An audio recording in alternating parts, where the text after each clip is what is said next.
blamed him. His feet were so sore that he could feel them tingle in bed at night.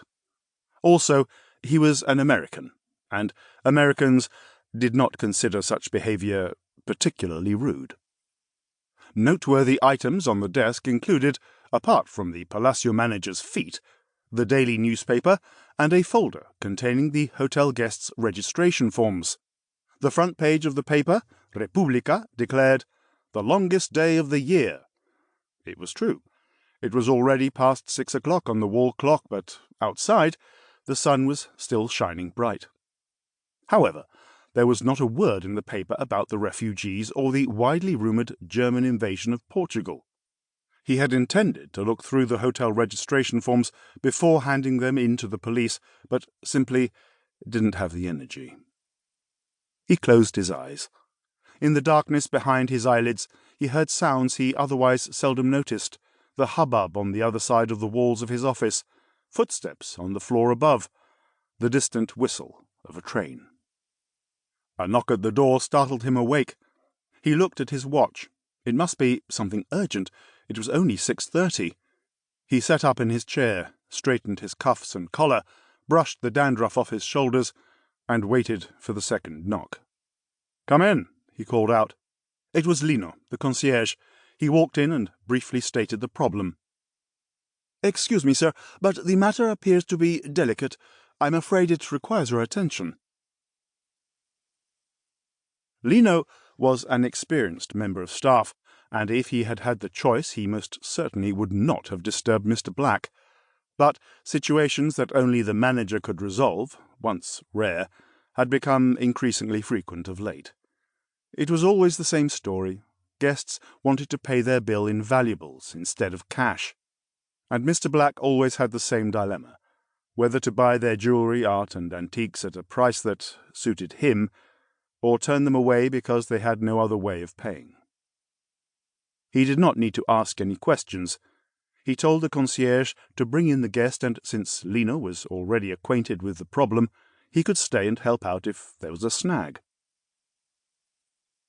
The guest squinted, as if he had emerged from a dark dungeon. He shook hands with Mr. Black and sat down on the proffered chair. He was clasping a glass of lemonade. For the first few seconds, they stared at each other across the desk. The manager kicked off the conversation with the conventional, "How can I help you, young man?"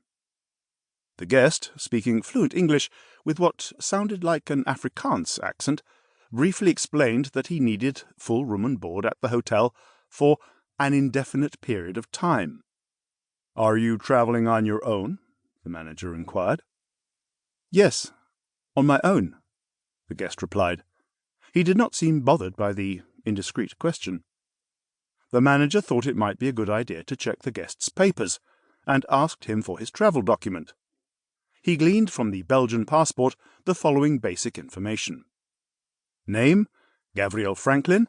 Sex, male. Marital status, single. Place and date of birth, 23rd of July 1930, Antwerp. Permanent address, Pelikanstraat, 612B, Antwerp.